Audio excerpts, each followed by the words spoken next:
প্রিয় দর্শক, স্বাগত জানাচ্ছি আগামীর বাংলাদেশ অনুষ্ঠানে। আশা করি আপনারা ভালো আছেন, সুস্থ আছেন। আজকে আমাদের সঙ্গে আলোচনায় অংশ নিচ্ছেন কাজা মাইনুদ্দিন, সিনিয়র সাংবাদিক ও কলামিস্ট রয়েছেন, আজাদ মজুমদার, প্রধান উপদেষ্টার ডেপুটি প্রেস সেক্রেটারি। আপনাদের দুজনকেই স্বাগত জানাচ্ছি।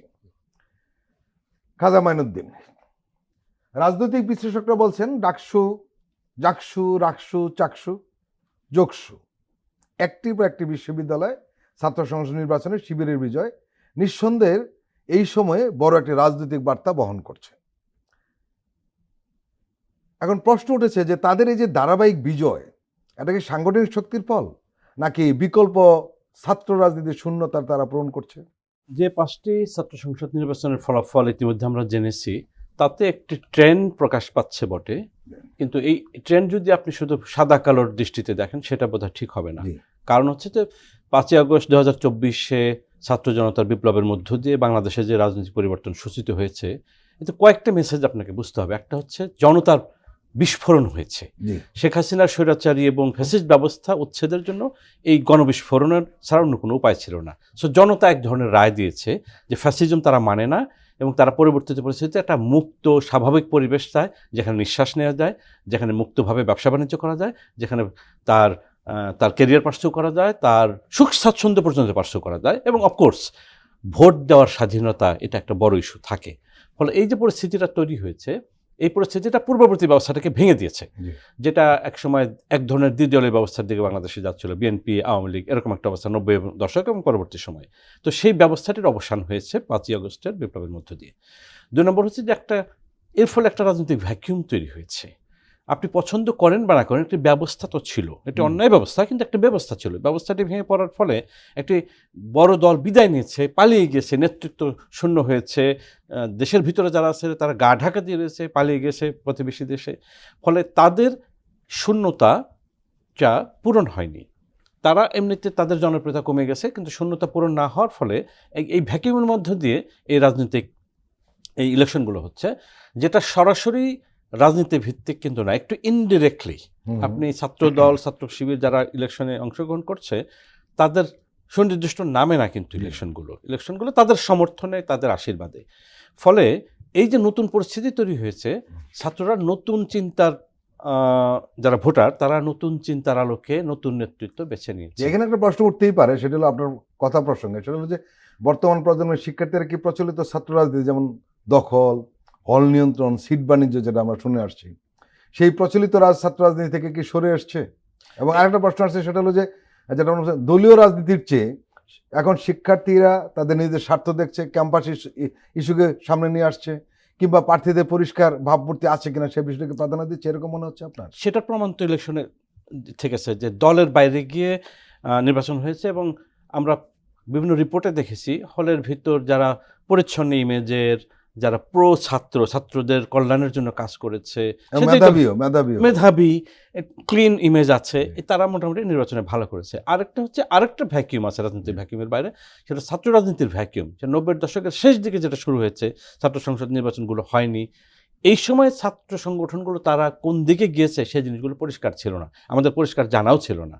ফলে প্রায় 20, 22, 23 বছরের একটা ঘাটতি ছিল ছাত্র রাজনীতিতে। কারণ শেখ হাসিনা আমলে যে ছাত্র রাজনীতিটা ছিল, ওটা তো রাজনীতি ছিল না, টেন্ডার দখল, ক্যাম্পাসে মাস্তানি, সন্ত্রাস, যার ছাত্র খুন হওয়া, আবরার খুন হওয়া আমরা দেখেছি। ফলে ওইটার ফল ছিল ওইটা। ফলে এই পরিবর্তিত পরিস্থিতিতে ছাত্ররা নতুন করে চিন্তা করে সিদ্ধান্ত নিয়েছে, এখানে হয়তো আমি আগে বলেছি যে সন্ত্রাসের বাইরে সন্ত্রাসমুক্ত একটি মুক্ত পরিবেশ ছাত্রছাত্রীরা দেখতে চেয়েছে। ফলে এখানে যে শুধুমাত্র একটি বিবেচনায় ভোট দেওয়া হয়েছে তা না, আমার মনে হয় যে বিভিন্ন বিবেচনায় ভোট দেওয়া হয়েছে। আর সবচেয়ে রিমার্কেবল ব্যাপার যেটা, বাংলাদেশের রাজনীতিতে, জাতীয় রাজনীতি এবং ছাত্র রাজনীতি সব জায়গায় একটা সাংঘাতিক রকমের পরিবর্তন এসেছে, যে পরিবর্তনটা চোখে দেখা যায় না, বর্ণনা করা যায় না। পরিবর্তন যে এসে গেছে, নির্বাচন আসলে কিছুটা বোঝা যায়। আমি সেজন্য মনে করি যে এইটার একটা গুণগত প্রভাব আগামী জাতীয় নির্বাচনে থাকবে। এটা দলভিত্তিক আমরা সেই প্রসঙ্গে আবার আপনার কাছে আসবো। আজাদ মজুমদার, আসলে ছাত্র রাজনীতি একটু বোধ পাল্টে গেছে। আমরা তিনজনেই একই ক্যাম্পাসে ছিলাম, ওই সময় যেটা দেখেছি সেটা কিন্তু এখন আর নেই। যেমন এখন কোনো ছাত্রই পছন্দ করে না মূল দলের কোনো নেতার নামে যদি ক্যাম্পাসে স্লোগান দেয়, সেটা একদম পছন্দ করছে না, সেটা যে দলই হোক না কেন। এটা একটা দিক। আরেকটা দিক আমরা লক্ষ্য করলাম যে কিছু কিছু পাল্টানোর চেষ্টা করছে সব রাজনৈতিক দলগুলোর সংগঠনগুলো, ছাত্র সংগঠনগুলো আচরণে পাল্টানোর চেষ্টা করছে। এরা বুঝতে পারছে যে আচরণ আর পুরনো মতো আচরণ হলে আর চেঞ্জ যদি আমরা না করি তাহলে ছাত্রদের কাছে আমরা ভিড়তে পারবো না, এটা একটা দিক। এবং আপনি নিশ্চয়ই লক্ষ্য করেছেন যে জগন্নাথ বিশ্ববিদ্যালয়ের ছাত্র সংসদ নির্বাচনে যিনি হাড্ডাহাড্ডি লড়াই করে হেরে গিয়েছেন বিপি পদে, এবং তার রিয়াকশন আপনি দেখেছেন, অত্যন্ত পজিটিভ রিয়াকশন দিয়েছে, যেটা আগে আমরা কখনো আশা করিনি। সবগুলো বিষয় নিয়ে আপনি কি বলবেন? সাংবাদিক হিসেবে জি। দীর্ঘদিন সাংবাদিকতা করার কারণে আমার যে নিজস্ব পর্যবেক্ষণ সেটাই বলছি। ক্যাম্পাসে এখন যারা ছাত্রছাত্রী জি। আছে, প্রথম বর্ষের ছাত্রছাত্রী বাদ দিলে বাকি সবাই কিন্তু ছাত্রলীগের ভূমিকাটা দেখেছে। জি। ছাত্রলীগ কি করেছে, কি মানে তাদের সাথে কি ধরনের আচরণ করেছে, এটা তো সবাই দেখেছে। এবং তারা এতে ভীত, সন্ত্রস্ত, আতঙ্কগ্রস্ত। তারা কখনোই চায় নাই যে ছাত্রলীগ যে ভূমিকায় তাদের উপর অত্যাচার অবিচার করেছে, নতুন কোনো ছাত্র সংগঠন এসে ঠিক একই ভূমিকায় অবতীর্ণ হোক। সুতরাং তারা বিকল্প খুঁজেছে, এটা একটা পয়েন্ট। তো এই বিকল্পের মধ্যে তারা সেই মুখটাকেই বিকল্প হিসেবে দেখেছে, যে মুখটার সাথে তারা পরিচিত। জি। এখন যে ছাত্র সংগঠনটা সবগুলো ক্যাম্পাসে জিতছে, ক্রমাগত জিতছে, তারা কিন্তু ক্যাম্পাসে ছিল। ছাত্রলীগের এই দুর্দণ্ড প্রতাপের সময়ও তারা ছিল, নানাভাবে তারা তাদের অবস্থানটা ধরে রেখেছে। আপনার কালচারাল অ্যাক্টিভিস্ট হিসেবে ধরে রেখেছে, কেউ শুধুমাত্র ভালো ছাত্র হিসেবে নিজেকে উপস্থাপন করে ধরে রেখেছে। তার ইতিবাচক একটা ভাবমূর্তি সে সবসময় ধরে রেখেছে ছাত্রছাত্রীদের সামনে। এবং তারা জানতো যে বিপ্লবের পর দেশে যে পরিবর্তিত পরিস্থিতি, এই পরিবর্তিত পরিস্থিতিতে বিশ্ববিদ্যালয়ের ক্যাম্পাসগুলোতে নির্বাচন আসবে এবং জাতীয় নির্বাচন আসবে, সুনার অর লেটার। তারা বিপ্লবের পর প্রথম দিন থেকেই প্রস্তুতি নিয়েছে, এগুলোর রেজাল্ট তারা পাচ্ছে। আর যেই ছাত্র সংগঠন তাদের প্রতিদ্বন্দ্বী, তারা জিততে পারছে না, তারা আসলে দীর্ঘদিন ক্যাম্পাসে তাদের অবস্থান তার ধরে রাখতে পারেনি, ক্যাম্পাসে তারা যেতেই পারেনি। তারা তুলনামূলকভাবে বর্তমান ছাত্রছাত্রীদের কাছে অপরিচিত মুখ। এবং বিপ্লব পরবর্তী যে অবস্থা, সেই অবস্থায় তারা যে তাদের নতুন করে ক্যাম্পাসে গিয়ে একেবারে নতুন একটা ভূমিকা তৈরি করতে পারবে, সেই সুযোগটাও তারা পায়নি, বা পেলেও সেটা যথেষ্ট ছিল না। তো এসবের ফলাফল হচ্ছে এই ক্যাম্পাসে যে ভোটগুলো হচ্ছে। আমি এর বাইরে কোনো তাত্ত্বিক আলোচনায় যেতে চাই না। আমি শুধু একটা জিনিস দেখছি যে এই ভোটে কিছু লিমিটেশন বেরিয়ে আসছে আমাদের ক্যাম্পাসগুলোতে। ভোট গণনায় অনেক সময় লাগছে। কিছু কিছু ক্ষেত্রে প্রথম দিকে কিছু পাল্টা অভিযোগ এসেছে, এখন অভিযোগের মাত্রাও কমে এসেছে, নির্বাচনগুলো সুষ্ঠু হচ্ছে। গতকালকে আমরা একটা জিনিস দেখেছি যে জগন্নাথ বিশ্ববিদ্যালয়ে খুব ইতিবাচক একটা জিনিস দেখেছি, যে যিনি বিজিত হয়েছেন, অর্থাৎ যিনি হেরে গিয়েছেন, তিনি কিন্তু হারটাকে স্বাভাবিকভাবে নিয়েছেন এবং তিনি নিজেই তার কর্মীদেরকে সান্ত্বনা দিচ্ছেন। এটা আমরা দেখেছি, মিডিয়াতে দেখেছি। তো এইটা হচ্ছে আমাদের যে এই 5ই আগস্ট পরবর্তী যে পরিবর্তন আমরা চাচ্ছি, এই পরিবর্তনের সবচেয়ে বড় স্মারক। ক্যাম্পাসের রাজনীতিতে আমরা এখন আস্তে আস্তে দেখছি যে হেরে যাচ্ছে সে, কিন্তু হারিয়ে যাচ্ছে না। এই নির্বাচনটা হেরে গেলেও এটা থেকে সে যে অভিজ্ঞতাটা অর্জন সে করছে, তাতে ভবিষ্যতে জাতীয় নেতৃত্বে যদি কোনো শূন্যতা সৃষ্টি হয়, সেই শূন্যতাতে সেও যোগ দিয়ে জাতীয় নেতৃত্বে নিজের একটা অবস্থান তৈরি করতে পারবে। হয়তো বিশ্ববিদ্যালয় ক্যাম্পাসে এই মুহূর্তে সে ছাত্রদের রায় পায় নাই, বা ছাত্রছাত্রীদের সামনে তাকে হয়তো উপযুক্ত হিসেবে প্রমাণ করতে পারে নাই, কিন্তু যে এর মধ্য দিয়ে যে তার যে অভিজ্ঞতাটা হলো, ভবিষ্যতে জাতীয় রাজনীতিতে সে এই অভিজ্ঞতাটাকে নিয়ে এসে আমাদের জাতীয় রাজনীতিতে যে নেতৃত্ব শূন্যতা তৈরি হওয়ার একটা আশঙ্কা আমরা করছিলাম, সে শূন্যতাটা পূরণ করার সুযোগ তার আছে। আজাদ মজুমদার, আরেকটা বিষয় খুব মোটা দাগে আমাদের চোখে পড়েছে, বিশেষ করে যখন আমরা ক্যাম্পাসে ছিলাম, তখন আমরা 2টো ডাকসু নির্বাচন পেয়েছিলাম, এবং সেখানে কারা প্রার্থী হতো? এমন লোক প্রার্থী হতো যার বয়স 50-এরও বেশি, এমনও দেখেছি, 50-এরও বেশি, এবং কেউ আলটিমেটলি ছাত্র না। কারো কারো ছাত্র তো আরো 12 বছর আগে শেষ হয়ে গেছে, কিন্তু কোনো একটা সাবজেক্টে ভর্তি হয়ে ইলেকশন করতো। এবার কিন্তু পাল্টে গেছে, এবার রেগুলার ছাত্রদেরকে ইলেকশন করতে হচ্ছে। পুরনো ছাত্র এখানে আমরা দেখছি খুব ইয়াং, একেবারে অল্প বয়স ছেলেরা বিপিজিএস হয়ে যাচ্ছে, কারণ তারা রেগুলার ছাত্র। এটা একটা দিক। আর একটা দিক আমি আপনাকে জানতে চাইবো, সেটি হলো যে এই যে চেঞ্জ হয়ে যাচ্ছে এবং যারা চেঞ্জ করে ভালো ফলাফল পেয়েছে, এর প্রভাব তো অন্য ছাত্র সংগঠনের পড়বে, তারা তো পরিবর্তন হতে বাধ্য হবে নাকি, ইতিবাচক ভাবে আর কি। আপনি তো বলছেন যে কেউ ছাত্র না, মানে কি ছাত্র ছিল, তার ছাত্রত্ব শেষ হয়ে গিয়েছে, বা দীর্ঘদিন ধরে নানা কায়দা কৌশল করে ছাত্রত্ব টিকিয়ে রেখেছে, জি, জি। তারা নির্বাচন। আমাদের সময় তো আসলে কোনো নির্বাচন হয় না, আপনার সময় হয়তো হতে পারে। আমরা দুটো কাজা মানে দিন ব্যয় পেয়েছেন, আমরা দুটো ডাকসু পেয়েছি। আমরা কোনো ডাকসু নির্বাচন পাইনি, কিন্তু আমরা আসলে কে ছাত্র আর কে ছাত্র না বিশ্ববিদ্যালয়ের এটাই জানতাম না। আমি মহসিন হলে ছিলাম, জি, দীর্ঘদিন একজন তরুণ, তরুণ তো বলবো না, বয়সে আমাদের চেয়ে অনেক সিনিয়র ছিলেন, হলে থাকতেন জি, সবসময়। আমরা তাকে বিশ্ববিদ্যালয়ে বড় ভাই জেনেই সমীহ করতাম, শ্রদ্ধা করতাম। পরবর্তীতে কোনো একটা ঘটনায় উনি মারা গেলেন এবং জানা গেল যে উনি আসলে হলে আশ্রিত ছিলেন, ছাত্রই না বিশ্ববিদ্যালয়ে। হুম, আমাদের পক্ষে মানে তখন ছাত্রছাত্রীরা আসলে ছাত্র অছাত্র এটা পার্থক্য করারই কোনো সুযোগ পায়নি। জি, ভোট আসলে তখন হয়তো জানা যেত পরিচয়টা, কারণ তখন তো আসলে নিজের পরিচয়টা নিশ্চিত করে তারপরেই তাকে ভোটে অংশগ্রহণ করতে হতো। তো দীর্ঘদিন ধরে ক্যাম্পাসে এরকম একটা অবস্থা ছিল। এখন আস্তে আস্তে পরিস্থিতিটা পাল্টাচ্ছে।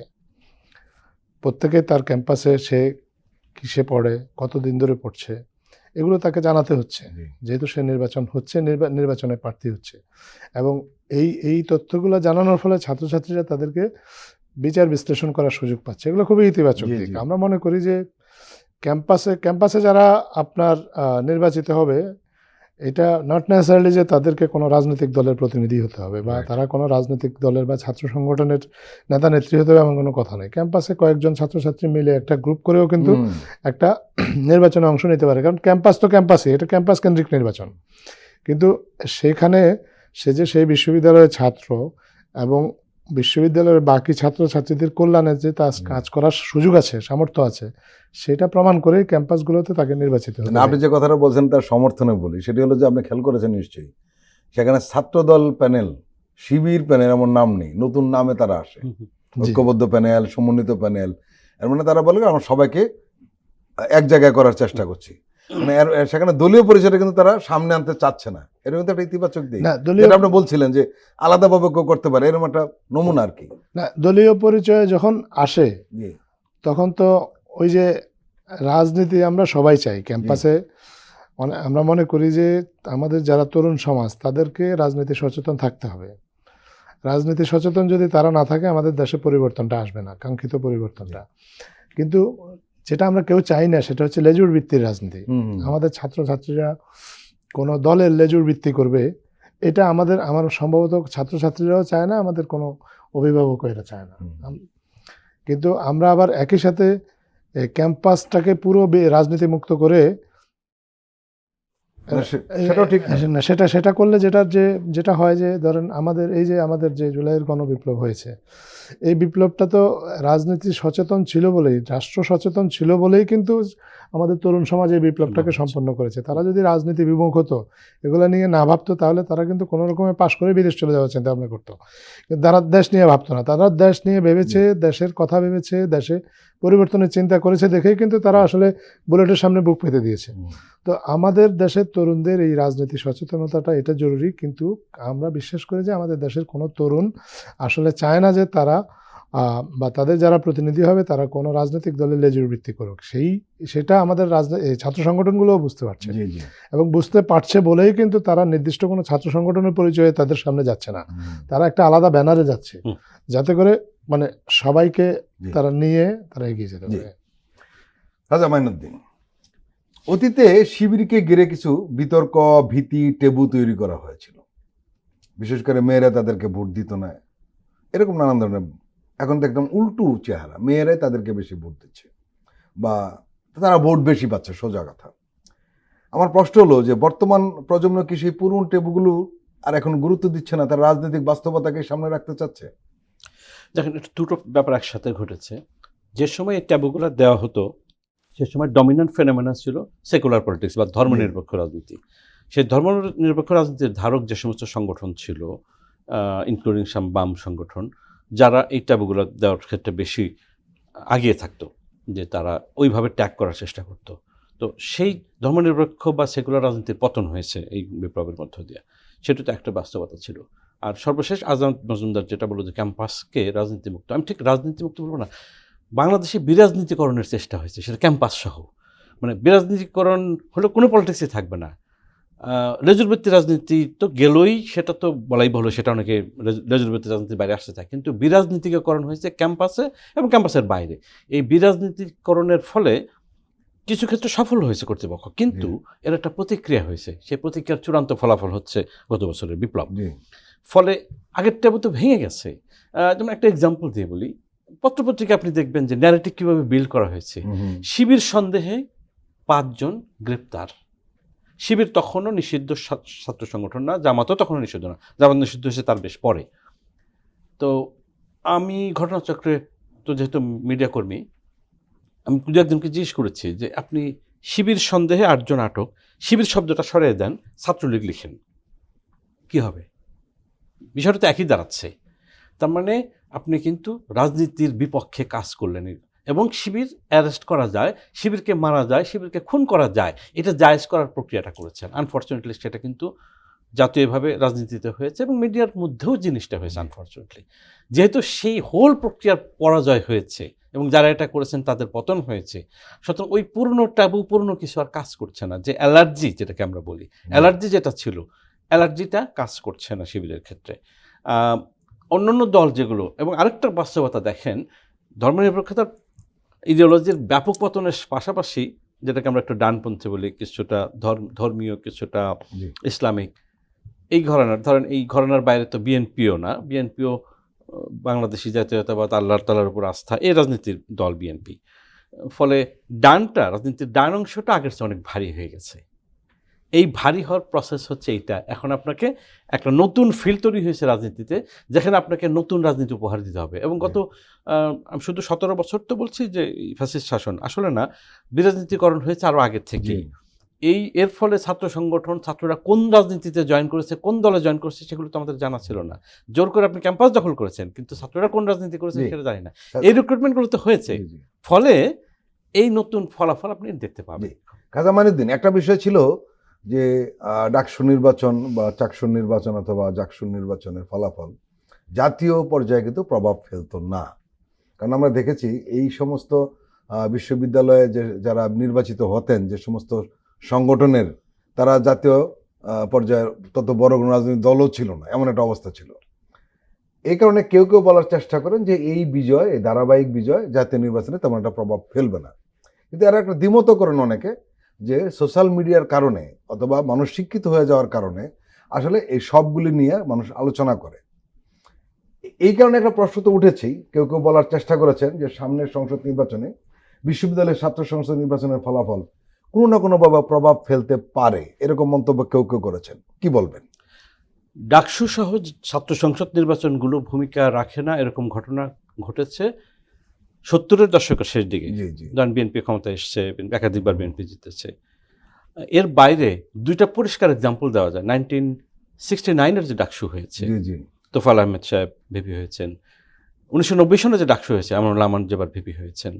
দুইটা ডাকসু দুটো আন্দোলনকে নেতৃত্ব দিয়েছে।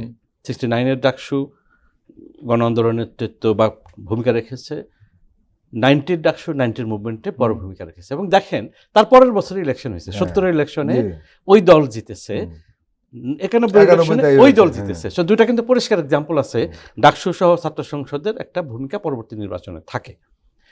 এবারেরটা কিছুটা থাকবে, সেটা তো অস্বীকার করার কোনো উপায় থাকবে না। থাকবে দুটো কারণে, একটা হচ্ছে একটা ওয়েভ তৈরি হয়। ধরুন এই রেজাল্টগুলো আপনি জানেন না, ভোটগুলো হয় নাই, তাতে তো ভিতরে ভিতরে একটা পরিবর্তন হয়ে গেছে, শুধু আমার আপনার অজানা, কিন্তু পরিবর্তন হয়েছে।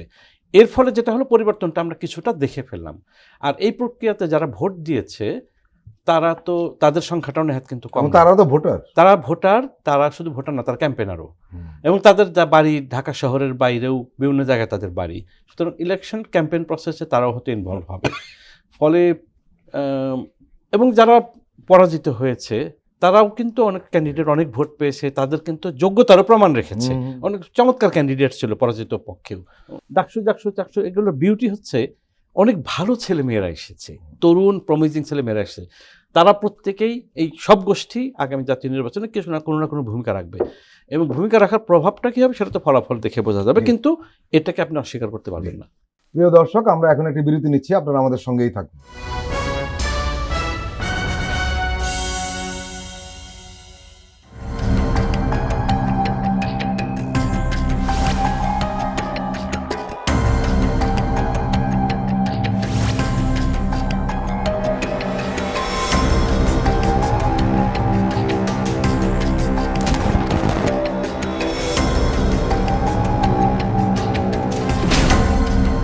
ফ্যাসিবাদের দিনলিপি, গবেষণা ও উপস্থাপনা সাইদ খান, প্রযোজনা আফরোজা সুলতানা ও মামুন মাহমুদ।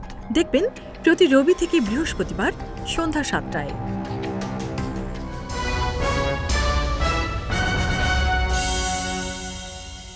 আবারও স্বাগত আগামীর বাংলাদেশ অনুষ্ঠানে। আজকে আমাদের সঙ্গে আলোচনায় রয়েছেন আজাদ মজুমদার, প্রধান উপদেষ্টা ডেপুটি প্রেস সেক্রেটারি, রয়েছেন খাজা মাইনুদ্দিন, সিনিয়র সাংবাদিক ও কলামিস্ট।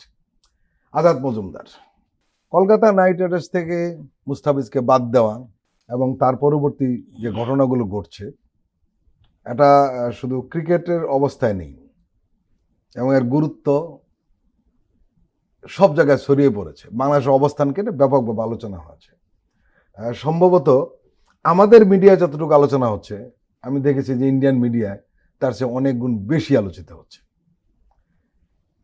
এই যে ভারতের টি-20 বিশ্বকাপ খেলতে না যাওয়ার সিদ্ধান্তে বাংলাদেশ অনড় অবস্থান রয়েছে, এবং আপনি জানেন যে যিনি আইন মন্ত্রণালয়ের দায়িত্বে রয়েছেন তিনি যুব ক্রীড়া উপদেষ্টা বটে, অধ্যাপক আসিফ নজরুল সাংবাদিকদের জানিয়েছেন যে ভারতে নিরাপদে খেলার মতো পরিস্থিতি নেই, বাংলাদেশের মর্যাদার প্রশ্নে আমরা কোনো আপোষ করব না। আরেক আয়োজক দেশ শ্রীলঙ্কা, সেখানে আমরা খেলতে চাই। বাংলাদেশের সম্মান আর বাংলাদেশের মর্যাদার প্রশ্নে আমরা আপোষ করব না। দেশের মর্যাদার বিনিময়ে আমরা বিশ্বকাপ ক্রিকেট খেলতে চাই না। এই সিদ্ধান্তটা কি আপনি বাংলাদেশের আত্মমর্যাদাশীল ক্রিয়া কূটনৈতিক হিসাবে দেখবেন, না অন্য কোনোভাবে? আত্মমর্যাদার প্রশ্ন তো অবশ্যই আছে। সেলফ রেসপেক্ট না থাকলে তো আসলে কোনো কিছুই আর থাকে না। কিন্তু এখানে আত্মমর্যাদার চেয়েও আমি মনে করি যে নিরাপত্তার ইস্যুটা অনেক গুরুত্বপূর্ণ। নিঃসন্দেহে। আপনি যদি একটা বিষয় খেয়াল করে থাকেন যে মোস্তাফিজকে আইপিএল থেকে বের করে দিয়ে ভারত আসলে মানে একটা কি বলবো, একটা জ্বলন্ত অগ্নিকুণ্ড, সেখানে জাস্ট খালি আগুনটা উস্কে দিয়েছে। এই আগুনটা কিন্তু অনেক দিন ধরে জ্বলছিল, ছাইচাপা আগুন ছিল। এই অর্থে আমি বলছি যে ভারতে গত কিছুদিন ধরেই কিন্তু মানে বাংলাদেশিদের বিরুদ্ধে এক ধরনের, বাংলাদেশিদের বিরুদ্ধে তো বলবো না, বাংলাদেশের নামে এক ধরনের জেনোফেবিক একটা আচরণ চলছে।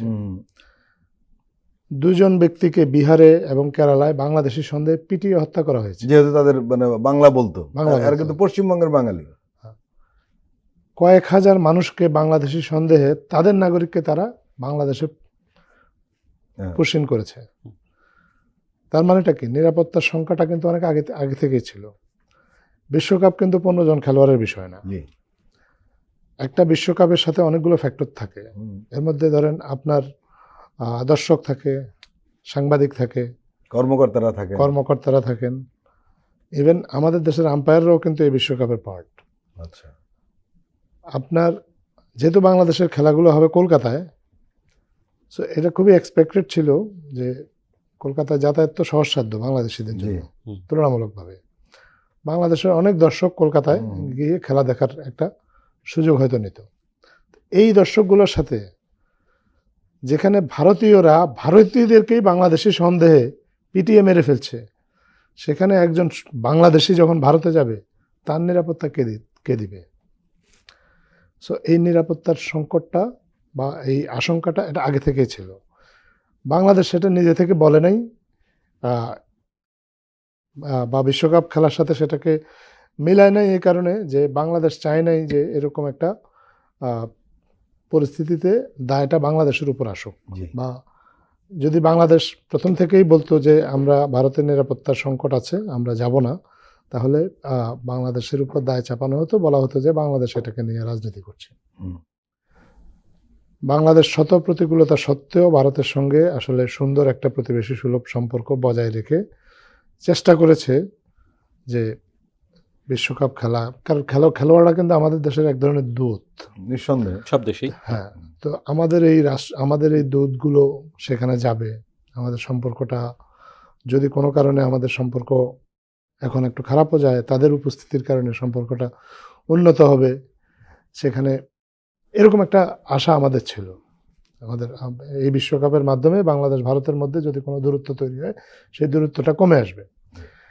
কিন্তু দেখেন বাংলাদেশের যে এই ইচ্ছাটাকে সম্মান জানানোর কোনো চেষ্টাই ভারত করেনি।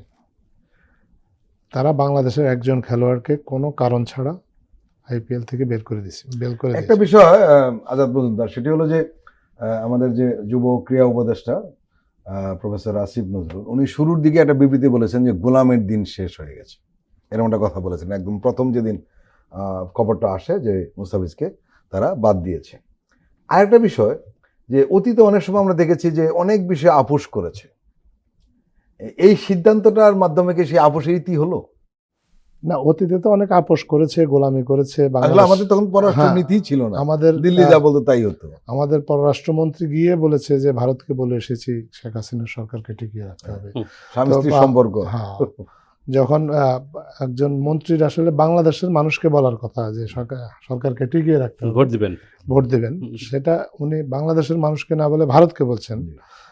তখন তো আসলে বোঝা যায় যে ওনাদের আসলে বাংলাদেশের মানুষের প্রতি কোনো আস্থা নাই, বা বাংলাদেশের মানুষ ওনাদেরকে টিকিয়ে রাখবে এরকমটা ওনারা বিশ্বাসও করেন না।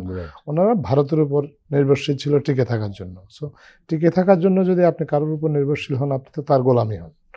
সো এরকম গোলামি যারা করেছে তারা তো দেশ থেকে বিতাড়িত হয়েছে। এখন গোলামির দিন শেষ, এটা ক্রীড়া উপদেষ্টা না বললেও এটা বোঝা যায়।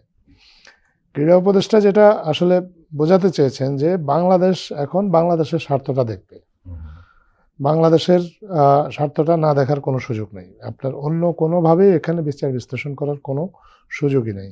এই যে বিশ্বকাপে যে বাংলাদেশ যে নিরাপত্তার যে কথাটা বলছে, এটা কিন্তু কেউ অস্বীকার করছে না। এবং ক্রিকেট বিশ্বে ভারতের বাইরে অন্যরাও কিন্তু বলছে যে হ্যাঁ, বাংলাদেশের নিরাপত্তা সংকট কিন্তু ভারতে আছে। এবং যেই সময়টাতে বাংলাদেশ বলছে, কেউ বলছে যে ইট ইজ টু লেট, আইসিসির পক্ষে এখন ভেন্যু রিলোকেট করা সম্ভব না, ভেন্যু রিলোকেট করতে গেলে অনেক সমস্যা তৈরি হবে, অতএব বাংলাদেশের উচিত ভারতে খেলতে যাওয়া, ভারত বাংলাদেশকে সর্বোচ্চ নিরাপত্তা দেবে, এগুলো ফালতু কথা।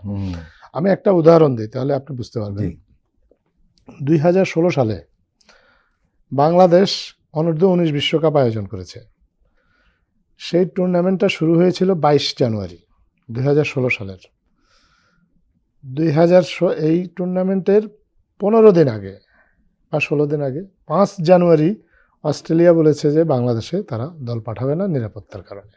তারা বাংলাদেশকে তখন নিরাপদ মনে করেনি এবং তারা শেষ পর্যন্ত আসেনি। তো বাংলাদেশে তখন কিন্তু 2016 সালে এমন কোনো নিরাপত্তাজনিত সিচুয়েশন, খেলার ব্যাপারে কোনো সমস্যা ছিল না। কিন্তু তারপরেও অস্ট্রেলিয়া নিরাপদ মনে করে নাই এবং 15 দিন আগে তারা আপনার টুর্নামেন্ট থেকে নামটা প্রত্যাহার করে নিয়েছে এবং এই জন্য তাদেরকে কোনো শাস্তিরও মুখোমুখি হতে হয়নি।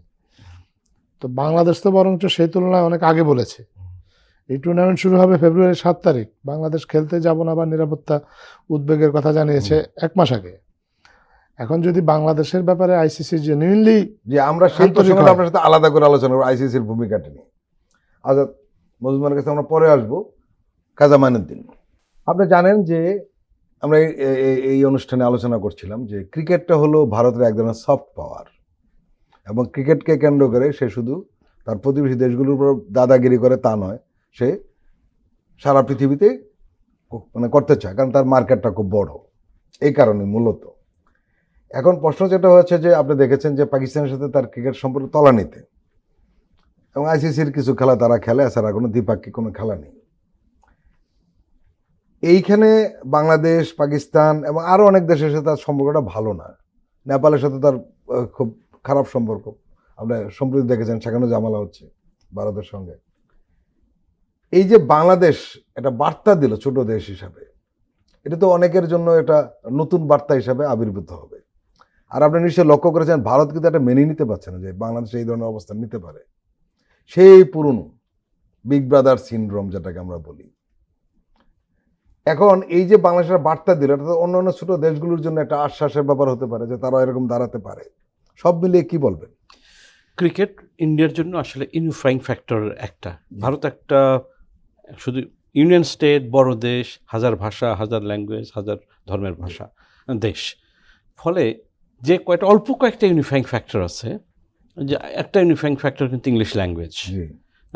কারণ সর্বভারতীয় ভাষা বলতে হিন্দিও সর্বভারতীয় ভাষা না যতটা ইংরেজি এখন হচ্ছে। ফলে এর বাইরে কিন্তু বোম্বাইয়ের সিনেমা একটা ইউনিফাইং ফ্যাক্টর। তো এবং ক্রিকেট স্টেডিয়ামে গিয়ে জোরে জোরে সচিন টেন্ডুলকার বলে স্লোগান দিয়ে আসলে ভারত শুধু ক্রিকেট এনজয় করে না, ভারতের ইউনিটির কথাটা জানান দেওয়ার চেষ্টা করে। অমিতাভ বচ্চনকে দিয়ে ভারতের ইউনিটির কথা বলার চেষ্টা করে। ফলে সেই জিনিসটা ইন্ডিয়াতে কিছুটা সফলও হয়েছে এবং ক্রিকেট অর্থনীতি দাঁড়িয়েছে ভারতে। বলিউড ক্রিকেট দুটো একটা বড় সফট পাওয়ার হিসেবে, শুধু ডোমেস্টিক ইউনিফাইং ফ্যাক্টর হিসেবে না, বাইরে এক্সপোর্ট করার জন্য সুবিধা হয়। ধরেন আপনি ভারতকে পছন্দ করেন না, কথার কথা, কিন্তু আপনি বিরাট কোহলিকে পছন্দ করলে করতেও পারেন, বা বলিউডের কোনো অ্যাক্টর অ্যাক্ট্রেসকে আপনি পছন্দ করতেই পারেন, কারণ তখন আপনার ব্যাপারটা ইনোসেন্ট দেখায়। কিন্তু যেটা ভারত ক্রিকেট ইকোনমি এক্সপোর্ট করেছে করে ওটা যেটা খেয়াল করেনি বাংলাদেশের ক্ষেত্রে, খুবই ইনসেনসিটিভ বা স্পর্শকাতরহীন ছিল। যে দিলাম একটা সিদ্ধান্ত, মোস্তাফিজকে বহিষ্কার করে দিলাম, অ্যাজ ইফ কিছুই হবে না। এটা হলো আপনি উত্তরটা দিয়ে দিয়েছেন আগে, যে বিগ ব্রাদারলি বিহেভিয়ার। আমি এটার মধ্যে শুধুই ক্রিকেট দেখতে পাচ্ছি না। শুধু ক্রিকেট হলে সিদ্ধান্তটাই নিত না, রাজনৈতিক বার্তা, রাজনৈতিক বার্তা আছে। আর যদি ক্রিকেটেও দেখি, আজহারউদ্দিন নিরাপত্তার কথা বলেন, ধরা যাক এই নিরাপত্তার ইস্যুটা 7 দিন আগে হলো, আইসিসি বলল না না এখন সম্ভব না, তাহলে কি আমাদের 15 জন ক্রিকেটার, আমাদের সমস্ত দর্শক, তাদেরকে ওখানে আত্মহত্যা দেওয়ার জন্য আমরা পাঠাবো? নিরাপত্তার হলে 7 দিন 15 দিন বা প্রস্তুতির তো কিছু আসে না। এটা একটা নন নেগোশিয়েবল ইস্যু নিরাপত্তা। এখানে অন্য কোনো আর্গুমেন্টের কোনো সুযোগ নেই। আমাদের লোকজনকে আমরা মরতে দিতে যেতে পারি না, নিরাপত্তাহীনতার মধ্যে যেতে পারি না। এটা একটা গেল। আর পলিটিক্সটা কোথায় দেখেন, এই যে এটা করলো, ইন্ডিয়া ধরে নিয়েছে যে বাংলাদেশের মানুষ কিছু মানে গ্রাহ্যই করবে না, যেহেতু এটা একটা অভ্যাস হয়ে গেছে 17 বছর ধরে। কিন্তু যেটা ভুলে গেছে বাংলাদেশের মানুষ, এই যে 17 বছরের ফ্যাসিস্ট শাসন, যে অন্যায় বাংলাদেশের মানুষের প্রতি হয়েছে, যে ভোট দিতে পারে নাই, গুণ খুম নানা অন্যায়, ক্যাপিটাল ফ্লাইট হয়েছে, মানি লন্ডারিং হয়েছে, এই সমস্ত কিছুর জন্য বাংলাদেশের মানুষ অনেকটা ভারতকে দায়ী করে। ভারত শেখ হাসিনার সহযোগী। এখন শেল্টার দিয়ে আবার প্রমাণ করেছে যে এই প্রক্রিয়ার সাথে তাদের বিরুদ্ধে যে অভিযোগটা ছিল সেটা সত্য বলে প্রমাণিত করেছে। ফলে বাংলাদেশের মানুষ যে কতটা আহত, তার প্রতি কোনো রকম কোনো, আপনি নিশ্চয়ই লক্ষ্য করেছেন যে এমনিতে তরুণদের মধ্যে যে কারণগুলো আপনি বললেন, সেই কারণগুলির কারণে এটা ভারত বিরোধিতা মনোভাব কিন্তু রয়েছে চরমভাবে। এবং কেউ কেউ বলছেন যে এই মুস্তাফিজের ঘটনা তরুণদেরকে আরো বেশি বিক্ষুব্ধ করেছে। কি বলবেন? কোনো সন্দেহ নাই, এবং এটার ফরেন পলিসি ইমপ্লিকেশনস আছে। কারণ হলো দেখেন এরপরের স্টেজ কি হবে, চোখ বন্ধ করে বলে দেওয়া যায় যে আইসিসি কোনো রকম ভালো সিদ্ধান্ত নেবে না বাংলাদেশের প্রতি সম্মান রেখে। কারণ হচ্ছে আইসিসির প্রেসিডেন্টের নাম কি? জি, আমরা সেই প্রসঙ্গে ইয়ের কাছে জয় শাহ আজাদ মজুমদারের কাছে যাই। আজাদ মজুমদার আইসিসি প্রসঙ্গে খাজা মাইনুদ্দিন ভাই উঠিয়েছিলেন এবং আপনি বলতে শুরু করেছিলেন, আপনাকে থামিয়ে দিয়েছিলাম। এটা একটা বড় ইস্যু হয়ে দাঁড়িয়েছে। সেটা হলো যে আইসিসির কাছে তারা চিঠি দিয়েছে, এর মধ্যে কিছু কথাবার্তা হয়েছে, আপনারা ডিটেলস বলতে পারবেন। এখন আইসিসি যদি ভেন্যু না বদলায়, এবং কেন না বদলানোর সম্ভাবনা বা আশঙ্কা রয়েছে, সেটি যেটা বলছিলেন খাজা মাইনুদ্দিন, আইসিসির চিফকে, সেটা হলো জয় শাহ। জয় শাহকে ভারতের স্বরাষ্ট্রমন্ত্রীর ছেলে, অমিত শাহর ছেলে। অমিত শাহকে সে হলো মোদির পরের দ্বিতীয় ব্যক্তি, ভারতের সবচেয়ে ক্ষমতাধর ব্যক্তি, অথবা বিজেপির অথবা উগ্র হিন্দুত্ববাদী যে প্রতিনিধিদের মধ্যে এখন মোদির পরে দ্বিতীয় মুখটা হলো অমিত শাহ, এবং তার ছেলে এখন আইসিসির চিফ। তাহলে কি হবে শেষ পর্যন্ত?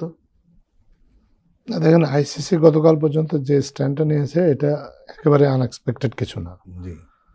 প্রথমত তারা নিরাপত্তার নিশ্চয়তা দিয়েছে এবং বাংলাদেশকে বলেছে যে তারা তোমরা আসো, সব ব্যবস্থা করা হবে, এটাই তারা প্রথমে বলবে। জি। কিন্তু আমার মনে করি না যে এটা এই বলাটা যথেষ্ট, বা এ ধরনের অতীতেও যখন এরকম নিরাপত্তার ইস্যু তৈরি হয়েছে বিভিন্ন দেশের ক্ষেত্রে তারা এভাবেই বলেছে, বা দেশগুলো স্বাধীনভাবে তাদের সিদ্ধান্ত নিয়েছে। জি। যে কারণে আমরা জানি যে অনেকবারই এই আইসিসির ইভেন্ট অনেক দেশ বিভিন্ন সময় বয়কট করেছে, এবং আইসিসি তাদের বিরুদ্ধে কোনো ব্যবস্থা নিতে পারেনি। এক্ষেত্রেও বাংলাদেশের বিরুদ্ধেও আসলে আইসিসির কোনো ব্যবস্থা নেওয়ার কোনো সুযোগ নেই। কিন্তু ভেন্যু পরিবর্তনের সুযোগটা আছে। ভেন্যু পরিবর্তনের সুযোগ তো অবশ্যই আছে, ভেন্যু পরিবর্তনের সুযোগ আছে। সেক্ষেত্রে লজিস্টিক কিছু অসুবিধা হলেও হতে পারে, কিন্তু সেই অসুবিধাটাকে মেনে নিয়েই আপনার আইসিসিকে কাজ করতে হবে। জি। কারণ এই সমস্যাটা তো বাংলাদেশ তৈরি করেনি, না, এই সমস্যাটা তৈরি করেছে ইন্ডিয়া তৈরি করেছে। আয়োজক কান্ট্রি। এবং হুম। যারা আয়োজক হয় আপনি জানেন যে তাদেরকে কিছু গ্যারান্টি ক্লজে সই করতে হয়, আর তার মধ্যে একটা হচ্ছে নিরাপত্তা। হুম। আপনার অংশগ্রহণকারী দলগুলোকে নিরাপত্তা দিবে এরকম নিশ্চয়তা দিয়েই কিন্তু ভারত এই টুর্নামেন্টের আয়োজক হয়েছে। এবং এটা এখন স্পষ্ট যে তারা অংশগ্রহণকারী দলগুলোর মধ্যে কয়েকটাকে নিরাপত্তা দিতে সক্ষম নয়। পাকিস্তানের ক্ষেত্রে তো আগেই বলা হয়েছে জি, জি। যে পাকিস্তানকে তারা নিরাপত্তা দিতে পারবে না, বা রাজনৈতিক কারণে তারা এখন পাকিস্তানের সাথে নিরাপত্তা তো অনেক দূরের কথা, হ্যান্ডশেকই করে না। হুম, হুম, হুম। তো সেক্ষেত্রে পাকিস্তানের বিষয়টা আগে ফয়সলা হয়ে গিয়েছিল, পাকিস্তান শ্রীলঙ্কায় যাবে। বাংলাদেশের ইস্যুটা নতুন তৈরি হয়েছে। বাংলাদেশের ইস্যুটা নতুন তৈরি হয়েছে যে আমি শুরুতেই আপনাকে বলেছিলাম যে নিরাপত্তার সংখ্যাটা বাংলাদেশের কিন্তু অনেকদিন ধরেই ছিল।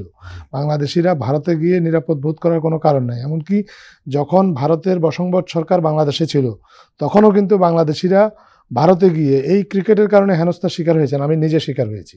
আমি 2011 সালের বিশ্বকাপ কভার করতে গিয়েছিলাম ভারতে।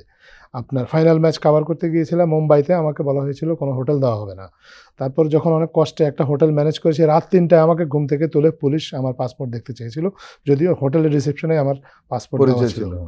তো আমাদের দেশে ভারতের বশংবদ সরকার থাকা সত্ত্বেও শুধুমাত্র একজন বাংলাদেশি সাংবাদিক হওয়ার কারণে আমাকে পুলিশ এই হেনস্থাটা করেছে 2011 সালে।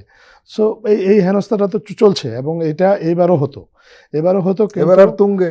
এবার হতো, এবং আরো অনেক বেশি পরিমাণে জি। হতো।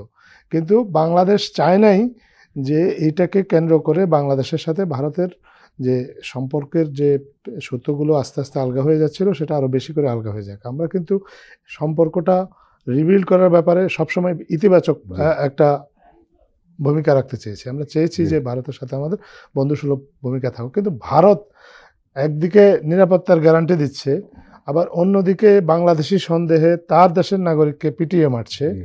বাংলাদেশি সন্দেহে তার দেশের নাগরিককে আমার দেশের সীমান্তে ঠেলে দিচ্ছে। তো হুম। সেখানে যদি সত্যিকারের একজন বাংলাদেশি মানুষ যায়, তার নিরাপত্তা যে সে দিতে পারবে না, এটা খুবই স্পষ্ট জি। একটা বিষয়। অর্থাৎ So, বন্ধুরা, বাংলাদেশ একটা বিষয় আপনাকে যৌক্তিকভাবে তার জানতে চাইবো, সিদ্ধান্তটা সেটি নিয়েছে। হলো যে এই যে বাংলাদেশের ধরুন 18-20 কোটি লোক, পাকিস্তানের সম্ভবত 22 কোটি লোক, সব মিলিয়ে 40 কোটির মতো লোক, এরা সবাই ক্রিকেট পাগল, যেরকম ভারত, আমাদের এখানে সবাই ক্রিকেট পাগল।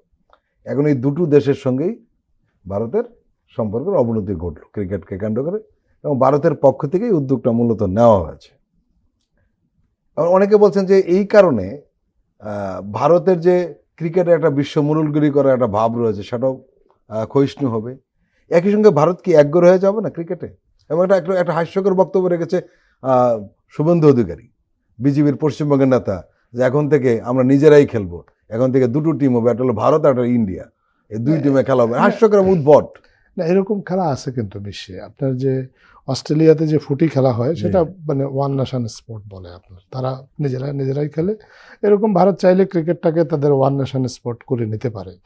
সেটা করে নিলে বরঞ্চ ভালো, তাহলে অন্য দেশগুলো তাদের বিকল্পগুলো করতে পারবে। আপনি পাকিস্তানের ক্ষেত্রে ভারতের কিছু চালাকি আছে, আপনি এই চালাকিগুলো আপনি লক্ষ্য করেছেন কিনা জানি না। তারা তাদের দেশের অভ্যন্তরীণ রাজনীতির কারণে পাকিস্তানের সাথে খেলতে চায় না, পাকিস্তানকে ভারতে খেলতে দেয় না, বা তারা নিজেরা খেলতে চায় না। কিন্তু যে আইসিসি তারা নিয়ন্ত্রণ করে, সেই আইসিসি যখনই কোনো বৈশ্বিক টুর্নামেন্ট হয়, কোনো ড্রয়ের ধার ধারে না, পাকিস্তানের সাথে অবশ্যম্ভাবী একটা ম্যাচ রেখে দেয়। শুধু একটা না, এমনভাবে ম্যাচটা রাখে যাতে গ্রুপ পর্বে ভারতের সাথে পাকিস্তানের দেখা হয়, এবং আপনার পরে আবার দেখা হয়। তার একটা কারণ হচ্ছে ভারত পাকিস্তান ম্যাচ হলে আপনার তারা আর্থিকভাবে লাভবান হতে পারে। সো পাকিস্তানকে ব্যবহার করে আইসিসি কিন্তু আর্থিকভাবে লাভবান হওয়ার সুযোগটা কিন্তু ছাড়ে না। সো সেই চালাকিটা পাকিস্তানের সাথে করে, বাংলাদেশের ক্ষেত্রে এতদিন এগুলা তারা করে নাই। এখন হয়তো তারা এটা বাংলাদেশের সাথেও বাংলাদেশের ক্ষেত্রেও করবে। আপনি দেখেন আপনি যথার্থই বলেছেন যে 40 কোটি মানুষ, এই 40 কোটি প্রত্যেকেই ক্রিকেট পাগল, এবং আমি পাকিস্তানের কথা বলতে পারবো না, কিন্তু বাংলাদেশের ইকোনমি তো গ্রোয়িং। জি, নিঃসন্দেহে এবং এটা বড় মার্কেট না কেন? ভারতের যে এই যে আইসিসিতে দাদাগিরি, এটা বা সফট পাওয়ার আপনি যেটা বলেছেন, এটা কিন্তু তাদের ক্রিকেটের জন্য না। এমন না যে ভারত খেলতে নামলে বিশ্ব চ্যাম্পিয়ন হয়ে যাচ্ছে, বিশ্ব চ্যাম্পিয়ন অন্যরাও হচ্ছে। আপনার ভারত বিভিন্ন দেশে গিয়ে বিভিন্ন সময় ক্রিকেট মাঠে নাস্তানাবুদ হচ্ছে। সো এইটা কিন্তু তারা ক্রিকেটে একটা অন্যতম সুপার পাওয়ার, কিন্তু এইটা না যে তাদের চেয়ে ভালো খেলে এরকম দেশ ক্রিকেটে নাই। তারা ক্রিকেটে তাদের আধিপত্যটা শুধুমাত্র তাদের বড় বাজার হওয়ার কারণে। নিঃসন্দেহে এই সেই বাজার, যেটা আপনি যদি বাজারে যদি ক্রিকেটের ক্ষেত্রে আপনার শক্তি প্রদর্শনের নিয়ামক হয়ে থাকে, সেক্ষেত্রে বাংলাদেশও কিন্তু এখন একটা বড় বাজার ক্রিকেটে। বাংলাদেশের 18 কোটি মানুষের মধ্যে আপনার 17,99,00,000। এখানে কিন্তু একটা কিন্তু ঘটনা cricket অলরেডি দেখে। ঘটেছে, আমরা যতটুকু খোঁজ খবর রেখেছি, সেটা হলো যে আমাদের এখানে যে সম্প্রচার বন্ধের সিদ্ধান্ত নিয়েছে, সে কারণে কিন্তু আইপিএল এর বিজ্ঞাপনের রেট কমে যাচ্ছে। না, সেটা তো আইপিএল এর বিজ্ঞাপনের রেট অবশ্যই কমবে, শুধু বিজ্ঞাপন না। যেটা আপনি বলছিলেন বাংলাদেশের বড় বাজার। শুধু বিজ্ঞাপনের রেট নেই। এবং এই টি-20 বিশ্বকাপেও যদি বাংলাদেশ না খেলে, অনেকে হিসাব নিকাশ করছে যে গেট মানি থেকে আয়টা কমে যাবে। শুধু গেট মানি না, তো আপনার আইসিসির অনেক ধরনের পার্টনার ইনকাম আছে। অনেক পার্টনার আছে। এই পার্টনারগুলো বাংলাদেশ যদি না থাকে, তাহলে এটার ফাইন্যান্সিয়াল ভ্যালু কমে যাবে। কারণ বাংলাদেশকে টার্গেট করেও কিন্তু অনেকে আপনার ওই হ্যাঁ, বিজ্ঞাপন দেয় বাংলাদেশি অডিয়েন্সকে। বাংলাদেশে এখন কনজিউমারিজম বাড়ছে, মানুষের ক্রয় ক্ষমতা আস্তে আস্তে বাড়ছে। তো এইটার সুযোগ তো যারা পণ্য বিক্রেতা তারা নেবে, এবং বাংলাদেশের মানুষের কাছে পৌঁছানোর একটা বড় উপায় হচ্ছে ক্রিকেট। কারণ ক্রিকেটই হচ্ছে বাংলাদেশে একমাত্র বিষয় যেটা পুরো নেশনটাকে আসলে ইউনিফাই করে রাখে, এবং সবাই আগ্রহ করে দেখে, সবাই আগ্রহ করে রাখে। এবং আপনি দেখেন বাংলাদেশের তরুণদের মধ্যে অনেক ধরনের মতভিন্নতা, অনেক বিষয়ে তাদের চিন্তা ভাবনার পার্থক্য আছে, কিন্তু যখন বিষয়টা ক্রিকেট হয় তখন কিন্তু সবাই এক। সো ক্রিকেটের সাথে জাতীয়তাবোধের একটা সম্পর্ক আছে, এবং এইটা যারা স্পোর্টস মার্কেটিং করেন তারা এটা ভালোভাবে মাথায় রেখেই কিন্তু এটাকে ক্যাশ করেন। এবং এই ক্ষেত্রে আপনি যদি ভারতের যে পাওয়ার, যেটা ক্রিকেট মার্কেটিং এর ক্ষেত্রে বাজার হওয়ার কারণে, এই পাওয়ারটা আস্তে আস্তে বাংলাদেশও গেইন করছে। বাংলাদেশ ক্রিকেট দলের খেলার মান যেমনই হোক, বাংলাদেশের গ্রোয়িং ইকোনমি আপনার আস্তে আস্তে ক্রিকেটের বাজারেও কিন্তু তার প্রভাবটা বিস্তার করছে। এবং ICC cannot afford to lose Bangladesh. খুব সিম্পল হিসাব যদি আপনি বলেন। সো বাংলাদেশের যে কনসার্ন, এখন এটাকে আইসিসি অ্যাড্রেস করতেই হবে। আজাদ মজুমদার এবং খাজা মাইনুদ্দিন, আপনারা দুজনে আমাদের দীর্ঘ সময় দিলেন, আপনাদেরকে আন্তরিক ধন্যবাদ। প্রিয় দর্শক, আজকের অনুষ্ঠান আমরা এখানে শেষ করছি। আপনারা ভালো থাকবেন, সুস্থ থাকবেন। আল্লাহ হাফেজ।